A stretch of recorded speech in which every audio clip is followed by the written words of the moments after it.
شايفين الطعمية؟ شايفين؟ راس برجر، مش طعمية يا جماعة. عايزين تعرفوا الجمال ده عمل لنا ازاي؟ تابعوا معانا الفيديو كله للاخر عشان هقول تريكات هتطلع معاكي القرص بالشكل ده وباللون ده، ومن جوه التسوية هتبقى كده وهيبقى بالخضار ده. تابع معايا الفيديو لحد اخره.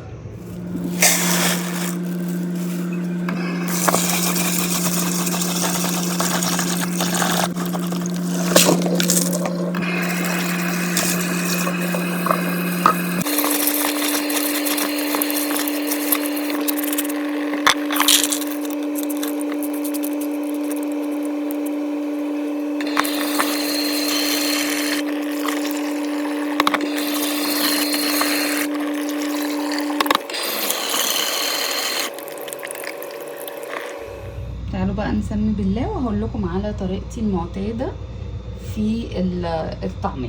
تمام، اول حاجه بجيب الفول. انا عندي ده نص كيلو فول، انتي براحتك عايزه تجيبي نص كيلو كيلو براحتك. اهم حاجه بنقعه من 4 ل6 ساعات. تمام، بصي طالما اتقطم معايا كده يبقى خلاص هو كده جاهز ان انا اشتغل بيه. شايفه؟ نقطم تاني اهو. تعالوا بقى نشوف الخضار بتاعي ايه. معايا 4 فصوص ثوم، معايا بصلايه، معايا نص حزمه من الشبت، نص حزمه من البقدونس، نص حزمه من الكزبره، والمفروض معايا حزمه من الكرات، بس انا ما عنديش كرات، ف ده بصل اخضر اخدت العيدان الخضراء بس بتاعته كده.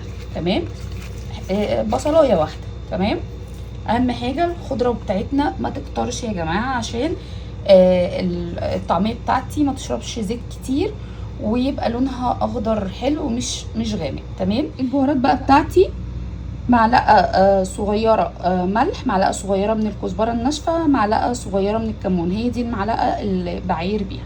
تمام، يعني لو انتي بتستخدمي المعلقه بتاعه الاكل الكبيره يبقى نص معلقه من كل حاجه، لان الكيلو من الفول بياخد معلقه كبيره من كل ده. في ناس بتحط فلفل اسود بس انا حاسه ان هو اضافه ملهاش لازمه في الطعميه بتاعتنا.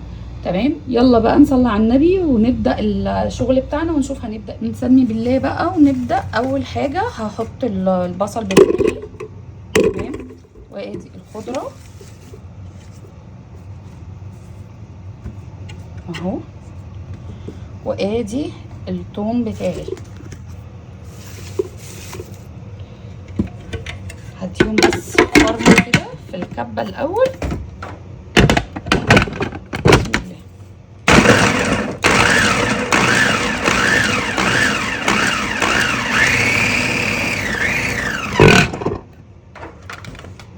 بسم الله. خلاص اهو فرمتهم كده مع بعض. ننزل بقى بالفول بتاعي دلوقتي.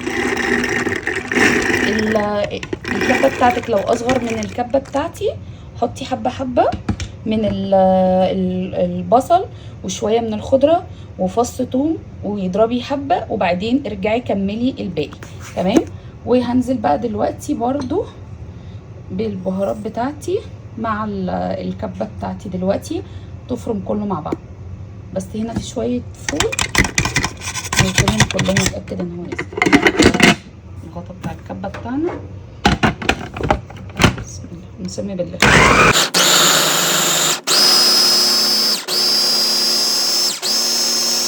عليها ليمون بس كده. بسم الله. تمام، وهرجع اضربها تاني.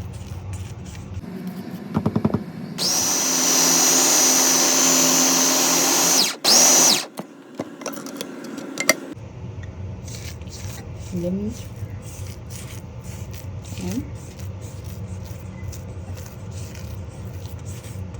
اتاكد بس عشان البهارات وكل حاجه تختلط كويس. تمام، خلوا بالكم دي مش مفرمه فلازم ننزل الحاجات اللي في الجوانب كده كويس عشان نتاكد ان كله اتضرب. بس انتوا شايفين الفرم، يعني مبدئيا الفرم ناعم ما شاء الله. انا هنزل كله عشان خاطر يتفرم مع بعض.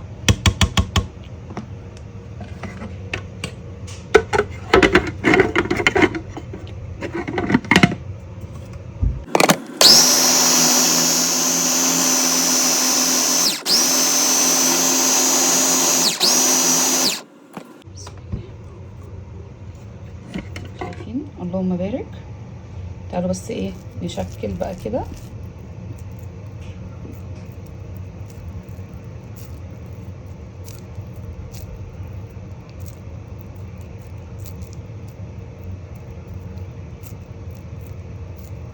اهو بصوا بتشكل معانا، اللهم بارك. كده خلاص الطعميه بتاعتنا ظبطت، والف هنا وشفا. وهوريكم بقى بفرزها ازاي. لو مش هفرزها هطلع لي على طول خلاص. هاخد الكميه اللي انا عاوزاها واحط عليها سنه من بيكربونات الصوديوم او اللي هي البيكنج صودا، عشان بس ايه تنفش معايا وتبقى مش مكتومه وتبقى مهويه كده. في ناس ما بتحطهاش، براحتك.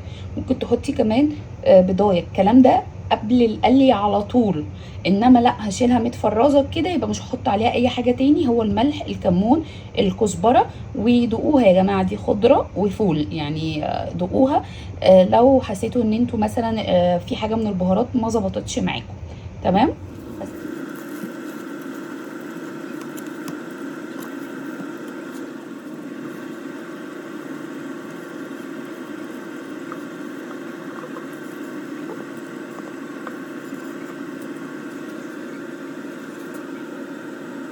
ما شاء الله بصوا الكميه، اللهم بارك. يعني هو المفروض يعني البصل اللي كان يبقى مستخدم بصل ابيض، بس انا ما عنديش غير الاحمر فعادي. ولو لقيته كرات يبقى افضل وافضل. تمام. بس كده ادي الكميه بتاعت الكفته بتاعتنا اهي.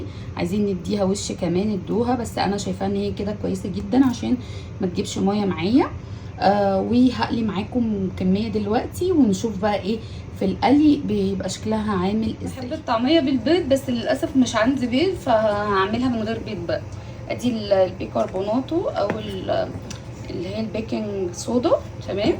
هوريكم هاخد حبه قد ايه. بصوا يعني حبه كمان اقل من كده يعني، لا يذكروا على طرف المعلقه. ما تكتروهاش عشان ما تمررهاش يا جماعه. في ناس بتستغنى عن الخطوه دي، مفيش اي مشكله، بس قلبوها ايه كويس. تمام.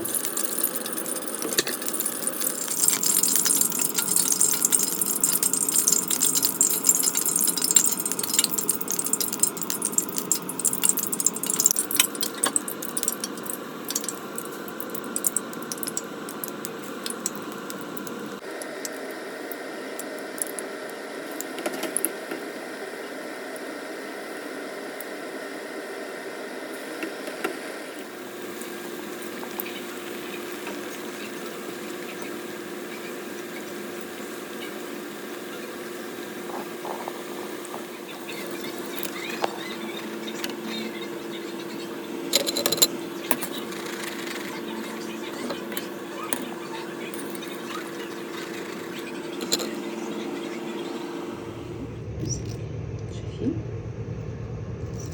سخنه سخنه. شايفين خضره وجميله وزي العسل. سامعين القرمشه من بره. ندوق بقى الطعم عامل ازاي. تجنن. ويا سلام بقى لو قلينا بقى شويه كده عليهم بقى ايه شويه سمسم من على الوش، كان يودوا الكلام في حته تانية خالص. تعالوا بقى ايه نعمل الساندوتش اللي انا بعشقه. خلاص كده حضرنا الحاجه اللي احلى ساندوتش انا باكله بجد. احلى عشاء، احلى فطار. اللي ما جربش سندوتش الطعميه بالجرجير بالذات يا جماعه فايته كتير. نحط ايه شرايح طماطم كده برضو. ناخد الطعميه بتاعتنا كده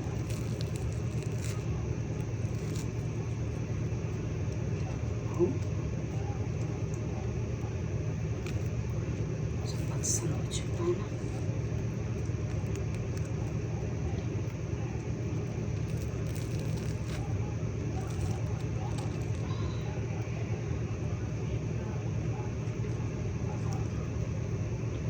سندوتش القنبله، العيش كله ده جنب كوبايه شاي انسي الدنيا كلها. تعالوا بقى ايه نقطم منه كده القطمه اللي بتودينا في حته تانية خالص.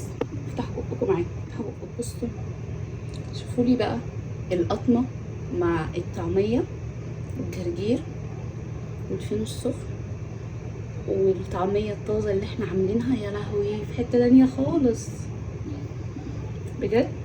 جربوا الطريقه بتاعه الطعميه دي على ضمانتي، اللهم لك الحمد، عمري ما عملتها وفشلت معايا.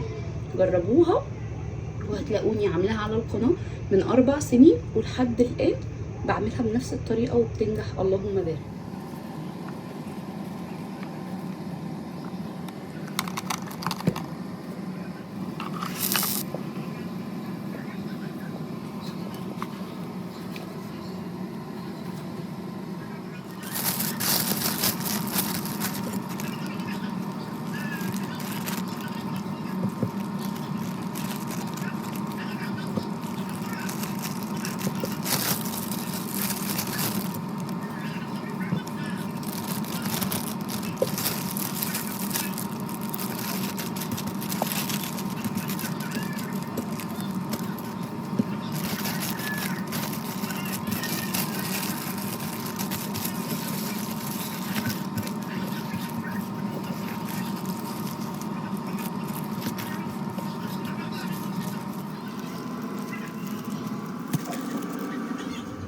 عملت لي 4 اكياس زي ما انتم شايفين الحجم ما شاء الله اللهم بارك. عشان خاطر يعني احنا اسره طبعا، انتوا لو 2 طبعا عريس وعروسه مثلا هتحتاجي كميه، يعني ممكن الكيس يكفيكي على يومين. بصوا بقى ما شاء الله، وكل ده بنص كيلو غير اللي انا قليته قدامكم ده، يعني اتاكل في ساعتها ما شاء الله اللهم بارك للتجربه يعني.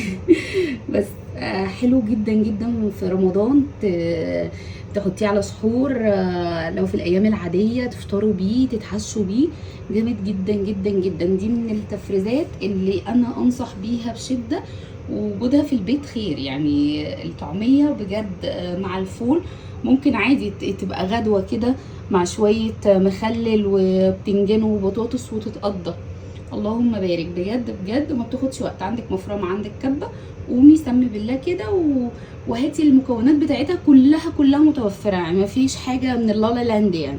قومي هاتيها واعمليها ودفي ولادك وكلي حاجه نظيفه بدل زيت العربيات اللي بناكل بيه ده. انا عن نفسي بعشق الطعميه حتى لو معموله بزيت عربيات. فادينا اهو عملناها بكل سهوله. وبقى يا سلام بقى لو عندك بقى بيض وتحطي عليها بقى ايه بيضايه كده، يا الله تودي الطعم في حته ثانيه خالص. لو عجبكم الفيديو عايزين نكمل في سلسله التفريزات، ما تنسونيش بقى في اللايك، اكتبوا لي تحت في الكومنتات عايزيننا نفرز ايه، واشوفكم في فيديوهات تانية جديده. باي باي.